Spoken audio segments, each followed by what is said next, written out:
This is CBN NewsWatch. It is Friday, August 28th. Here's what's ahead. Laura striking the United States and leaving devastation in its path. This morning, we are taking a look at the damage done and threat looming ahead. Plus, the president accepting the Republican nomination as prayer takes center stage at the RNC. And Israel taking its place in the Middle East. The positive reviews coming out of the UAE peace deal. All those stories and more ahead in this edition of CBN NewsWatch. I want to begin this half hour with the U.S. National Hurricane Center saying Laura has weakened after making landfall as a Category 4 hurricane early Thursday.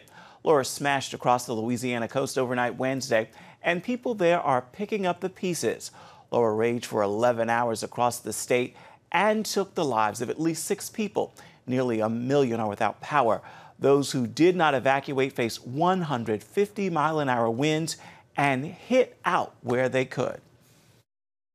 There was 4 of us. It was like a jigsaw puzzle in this closet. We were on top of each other, just holding each other, crying. CBN's Operation Blessing arrived in Louisiana shortly before the storm hit and is helping those in need. They're focusing on any kind of debris cleanup in Lake Charles and surrounding areas, working on roofs and homes that have been flooded. The damage and the homes have been flooded there severely. If you feel you want to help Operation Blessing, I want to let you know that you can donate to the Disaster Relief Fund. Simply call 1-800-700-7000 or you can visit CBN.com. Unfortunately, although Laura has downgraded, it is not over yet. This report from AccuWeather gives us a look at where the storm damage could be done next. As we continue to talk about Laura, we are looking at the previous days. So since Wednesday night, we have seen several storm reports across Lake Charles, Louisiana. Communication towers collapsed, hotels ripped apart, and bridges were also blown out. We've even seen windows shattered out to portions of Louisiana as well, and widespread flooding.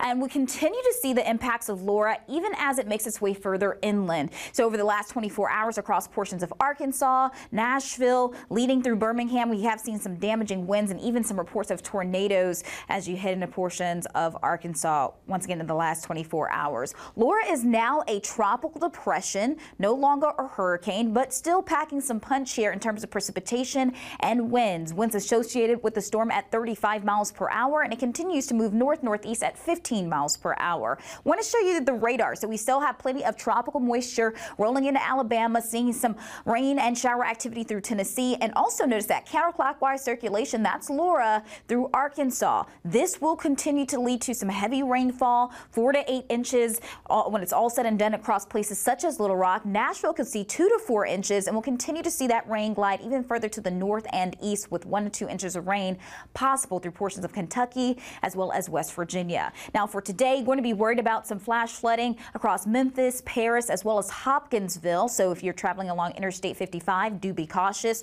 Also want to be mindful of the risk for tornadoes through Tennessee and leading through northern Alabama and Mississippi. Here's a track of Laura continue to downgrade into a tropical rainstorm into our Saturday, bringing heavy rain throughout the northeast as it interacts with this upper level trough, and that will lead to the potential for some severe weather through Philadelphia all the way into North Carolina.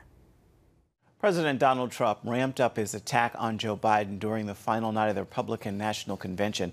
On the White House lawn, he accepted his party's nomination in front of roughly 1,500 supporters. CBN's White House correspondent Ben Kennedy has the story. President Trump called this the most important election in the history of our country. During his speech, he made the bold promise of delivering a coronavirus vaccine by the end of the year, if not sooner. Let us pray. Evangelist Franklin Graham opened the last night of the RNC in prayer. Our country is facing trouble. Tens of thousands are in the path of a deadly storm. The pandemic has gripped millions of hearts with fear. We're divided. Speakers talked about how prayer is needed more than ever as protests and riots spike nationwide. Black Lives Matter and Antifa sprang into action, and in a flash, they hijacked the peaceful protests into vicious, brutal riots. Soon, protests turned into riots in many other American cities. cities like St. Louis, where retired police captain David Dorn was killed during violent protests in the wake of George Floyd's death. The officer's widow could not hold back tears when sharing his story. David is never coming back to me. He was murdered by people who didn't know and just didn't care. Ann pointed out how President Trump was willing to deploy the National Guard to protect people. Violence and destruction are not legitimate forms of protest. They do not safeguard Black lives. They only destroy them. President Trump understands this. Alice Johnson recounted how the president cared by commuting her sentence of life in prison for drug offenses. When President Trump heard about me, about the injustice of my story, he saw me as a person. He had compassion, and he acted. Tonight, I stand before you as the proud daughter of the people's president. First daughter and presidential advisor introduced her father, President Donald Trump. My fellow Americans, our First Lady and the 45th President of the United States, Donald J. Trump. The crowd gathered on the South Lawn welcomed Trump as he delivered his nomination acceptance speech. I profoundly accept this nomination for President of the United States. Trump then took aim at his opponent. Joe Biden is not a savior of America's soul. He is the destroyer of America's jobs, and if given the chance, he will be the destroyer of American greatness. Tonight, I ask you a simple question. How can the Democrat Party ask to lead our country when it spends so much time tearing down our country? He touted the strong economy, trade deals, low unemployment, Supreme Court picks, and his response to the coronavirus for reasons to vote Trump in November. And when I'm reelected, the best is yet to come.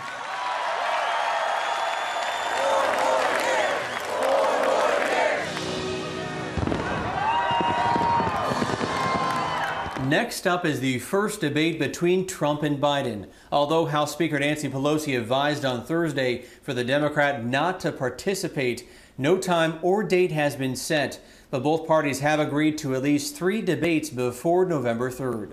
Ben Kennedy, CBN News. Today, thousands will gather at the nation's capital. They're marching for police reform and voting rights. This comes as Americans reel from officers killing Black people this year. It's fueled protests across the country. The Get Your Knee Off Our Neck Commitment March on Washington will be led by Reverend Al Sharpton and the National Action Network. It marks the 57th anniversary of the historic March on Washington, where Dr. Martin Luther King Jr. delivered his famous I Have a Dream speech. A fruitful agreement just ahead why the UAE peace deal is a win-win for both countries. But first, here's a quick look at what's trending at CBNNews.com.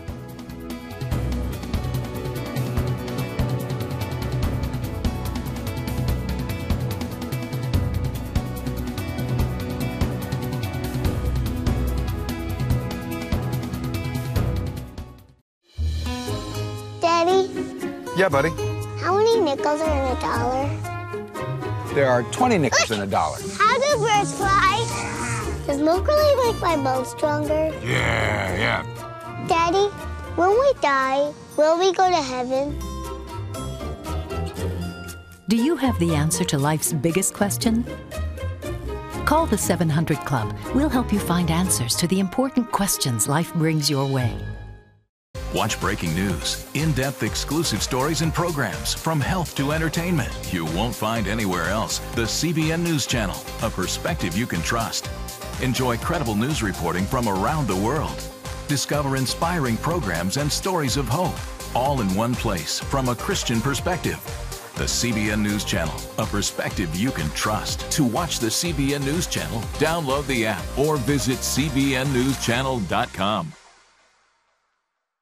Hello, I'm Dr. David Perlmutter, board-certified neurologist and #1 New York Times bestselling author. Wouldn't it be great to boost your energy, eliminate brain fog, and even reverse brain disease? Well, you can, and I'm going to show you how along with some of the world's most well-respected brain experts in this DVD, Protect Your Brain. Get Protect Your Brain, a free DVD only from the Christian Broadcasting Network, featuring experts on the cutting edge of neuroscience and brain health. No matter how many times you've failed in the past, you really can do this. In Protect Your Brain, you'll discover simple strategies to keep your brain young and healthy. Improve your memory. Discover the gut-brain connection. In Protect Your Brain, get your free copy at cbn.com or call 1-800-700-7000. If you want to improve the quality of your life, get the DVD Protect Your Brain and get it today. Check out the CBN News Daily Rundown podcast each weekday with me, Caitlin Burke. Click on the show tab at cbnnews.com where you can listen and subscribe. The peace deal between Israel and the United Arab Emirates is getting positive reviews, and it could lead to more countries in the Middle East establishing ties with the Jewish state sooner rather than later. CBN Middle East correspondent Julie Stahl has more on this story. Whether it's the mutual threat of Iran, COVID-19, or other interests that inspired the Israel-UAE peace deal, investors believe it's just the beginning. It's the third peace treaty signed between Israel and one of its Arab neighbors. The first one in '79 with Egypt was transformational. Took 15 years to get the second deal done with Jordan in 1994. And now 26 years later, we're doing number 3. But what I can bet you is that it's not going to take 26 years for number 4, 5, and 6. Venture capitalist Jonathan Medved says Israel is taking its place as a valued member of the region. We are going to work with perhaps the most progressive and interesting and developed Arab country in the United Arab Emirates on a broad range of interaction, including defense, intelligence, business, startups, tourism, civil aviation. According to Medved, having a country with that level of sophistication partner with Israel could lead to great things. I can't wait to develop technologies together with their excellent hospitals and logistics companies and trading companies and construction companies in diverse areas ranging from healthcare to property technology to smart cities to transportation to clean energy. Medved, founder of the crowdfunding platform Our Crowd, knows what he's talking about as he took part at an economic conference last year in Abu Dhabi, capital of the UAE. They were completely fine with me being open as an Israeli venture capitalist. I said, "You want me to speak about Israel?" And they said, "Absolutely. Why do you think we invited you here? We want you to talk about Israel." Medved saw signs then that the two countries were moving closer. What's rare is to find another country that has the same kind of breadth of interest that Israel represents in terms of its startup nation technology prowess. Medved says while the Israel-UAE deal is a win-win for the two countries, it has the potential to succeed on a higher level. But ultimately it will be good for the world because this is a major step forward in terms of putting to bed this 72-year-old conflict, which has taken so much attention and cost so much money and lives and sorrow. And we're moving into a new phase where people are saying, you know what? This is not about one side winning or one side losing. This is about accepting reality. And the reality is that Israel is here to stay. Julie Stahl, CBN News, Jerusalem. And our CBN News Middle East Bureau Chief Chris Mitchell joins us now for a closer look at this deal. So, Chris, what are you hearing from Israelis about this peace deal? Well, Ephraim, many Israelis love it, and that was sort of the immediate reaction when this actually came out. They want to travel to the UAE, and actually on Monday is the first commercial flight leaving from Tel Aviv to Abu Dhabi. And in addition, they'll be flying over Saudi Arabia, which is another kind of landmark here in the Middle East. So it's really many Israelis, as Jonathan Medved expressed, you know, they're looking at trade, they're looking at tourism. They're also looking psychologically, I think. You know, they have been isolated most of their history. And I think the fact that they actually can make peace with another Arab Sunni nation beside Egypt or Jordan, I think psychologically is really relieving for a lot of Israelis and looking at the opportunity. But I think other Israelis are concerned, and here's why, Ephraim. You know, just before this was announced, this whole idea of declaring sovereignty over parts of the West Bank or Judea and Samaria, many people refer to it as annexation, is now off the table. And some people think that may be too high a price to pay. They see this as the biblical heartland of Israel, land promised by God to the Jewish people, and now it may be off the table for the foreseeable future. So for those people here in Israel, they think they're not so high on this particular peace deal. We mentioned early on that this could lead to more peace deals for some other nations, but quite naturally, there's opposition as well. What are some of the nations in the region opposing the deal? Well, as you mentioned, some are looking at maybe normalizing relations. That's Oman, Bahrain, maybe Morocco, and even Sudan. But those nations that you referred to, Ephraim, Iran and Turkey, they're probably the two main ones. They're opposing it for two separate reasons. And it's really changing the geopolitical dynamic in the region right now. Both of them see this deal as a threat. Why? First of all, the Sunni-Shiite divide. You know, these are Sunni nations that are warming up to Israel. Iran is the main Shiite nations, and those two parts of Islam have been divisive for centuries. Iran wants regional domination, so when they see the UAE and Israel allying themselves as a threat to them. For Turkey, Erdogan sees himself basically as the new caliph, the leader of the Islamic world, and when he sees, you know, a major Sunni Arab nation making peace, normalizing relations to Israel, that's a threat to him. And so you have to wonder if Turkey and Iran are threatening these nations behind the scenes. It's maybe why others are not jumping on board just yet, but we'll see what happens in the next few weeks and months. What's happening on Israel's northern and southern borders? Well, it's a reminder, Ephraim, you know, this peace deal, a lot of people are saying are very excited about it. But on the northern border, there's been tension between Hezbollah and the IDF. For the first time since 2006, there was an airstrike by the IDF against Hezbollah. And Hezbollah is right now politically wounded, so that's a very dangerous situation. On the southern border, Hamas is launching these arson balloons against southern Israel. Hundreds of acres have been burned, and rockets firing into. So there's a possibility of conflict on Israel's northern border and its southern border in the midst of this peace deal between Israel and the UAE. Just a few seconds left. Can you let us know what's ahead on Jerusalem Dateline? Yeah, Ephraim, we're going to talk more about Pompeo's visit to the region. We'll talk more about Saudi Arabia. Interesting story, archaeological story about gold coins from 1,000 years ago being discovered. And also we have a greeting from Alpha Omega TV in Romania. Just a reminder that Jerusalem Dateline is actually broadcast in many countries around the world.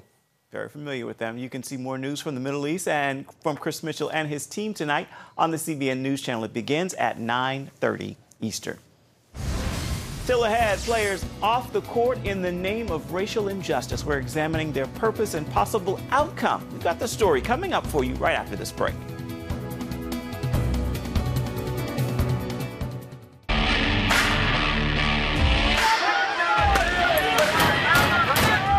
Having sex before you marry is a bad idea.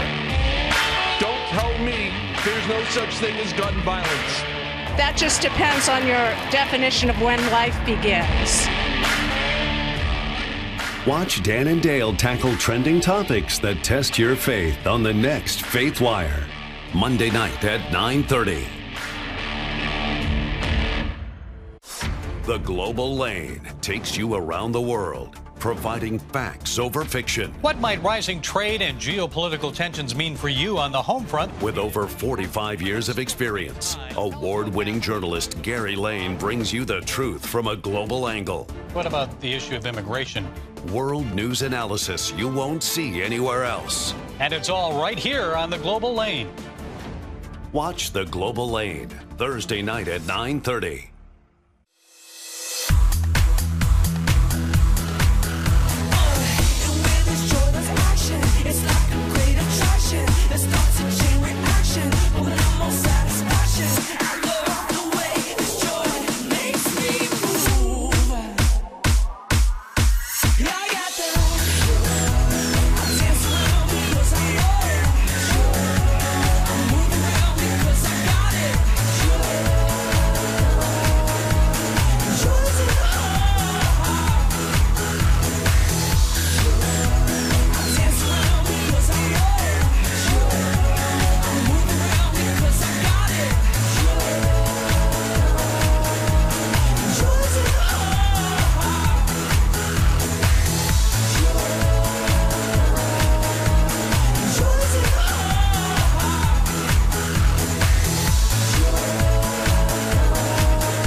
push for social reform isn't just taking place on the streets, it's happening off the court as well. Wednesday, the Milwaukee Bucks showed just how far they're willing to go to protest, opting not to play their playoff game. They say they're protesting after in Wisconsin, a police officer shot a 29-year-old black man, Jacob Blake, 7 times. 2 more games were also postponed, sending the NBA basketball season into an immediate but temporary halt.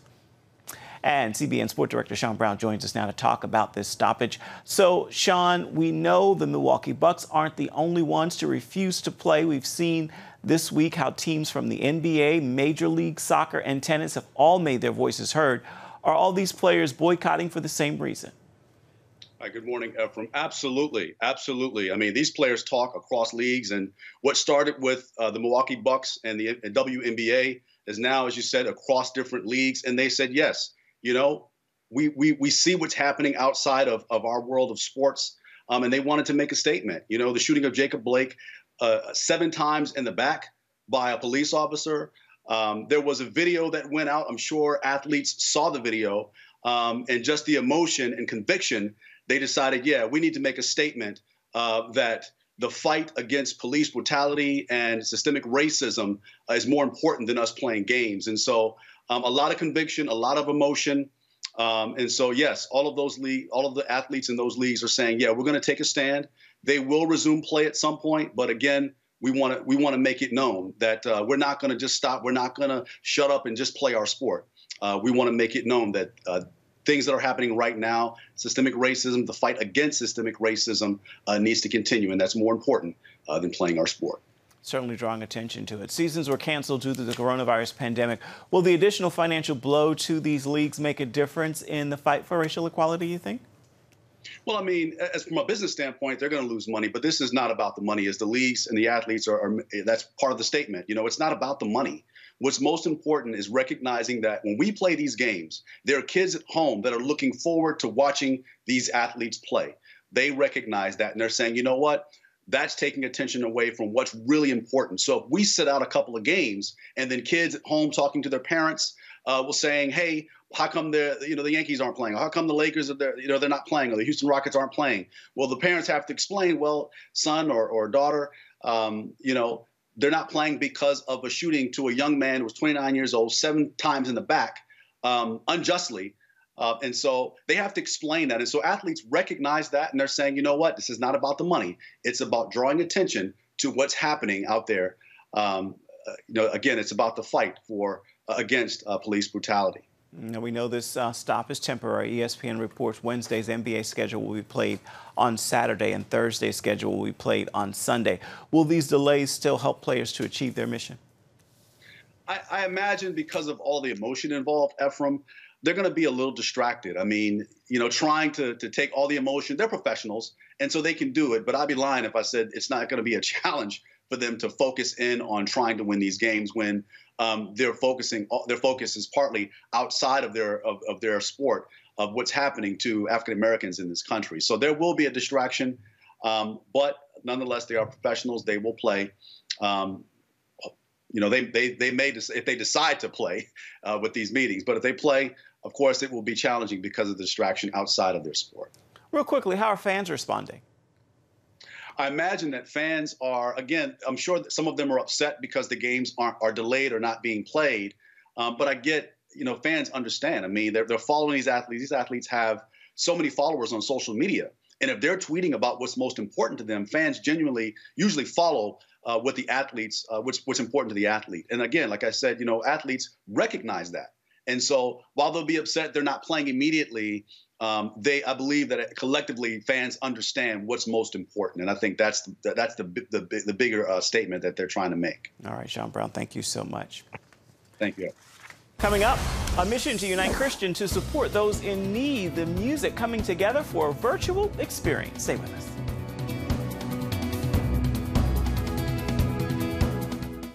Hey, if you're tired and exhausted all day, you can't think clearly, and you really just need a cup or even a pot of coffee to get through your day, then join me, Dr. Josh Axe, for this new series where I'm going to teach you how to transform your diet and use essential oils and supplements to get a better night's sleep. Wake up to your best life. Call 1-800-700-7000 to get your free DVD or booklet of Protect Your Sleep today. It's about the competition. I kind of put that pressure on myself, and I think people had expectations. It's about overcoming. We use this phrase all the time, keep chopping, keep practicing hard. It's about going the distance. You know, I think as a father, it's my job, to lead. Just be the best husband and father I can be. Watch Going the Distance with Sean Brown Saturday night at 7:30 on the CBN News Channel. Orphans Promise is committed to loving and serving at-risk children, to helping keep families together, and to creating opportunities for strong and sustainable communities around the world. We're working in over 60 countries around the world, and with your help, we can do even more. There's an old African proverb I love that says, if you want to run fast, run alone. But if you want to run far, run together. At Orphans Promise, we want to run far so we can touch the lives of as many orphaned and vulnerable children as possible. But we don't want to go alone. We're out to change the world, one child, one family, one community at a time. Will you join us?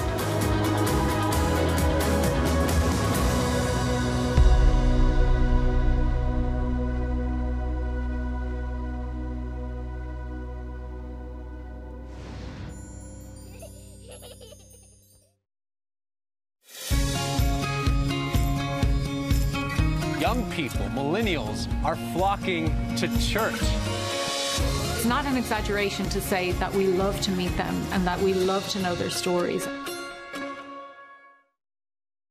Get the top political news and analysis from Washington on Faith Nation, tonight at 6 Eastern, only on the CBN News Channel. 3 Christian organizations are coming together tonight to help those most vulnerable to the aftershocks of the COVID-19 pandemic.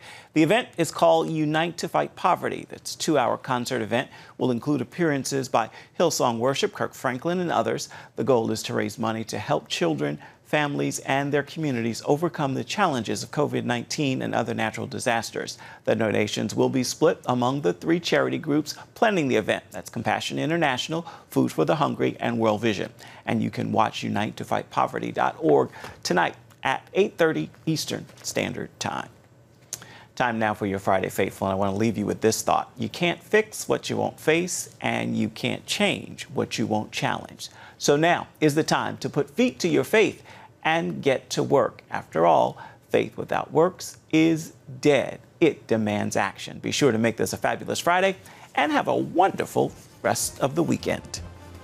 That's going to do it for this edition of CBN News Watch. You can always find more of our programs on the CBN News Channel at any time. You can also find them online at cbnnews.com. Thanks for watching. Goodbye, everybody. God bless. We'll see you back here Monday.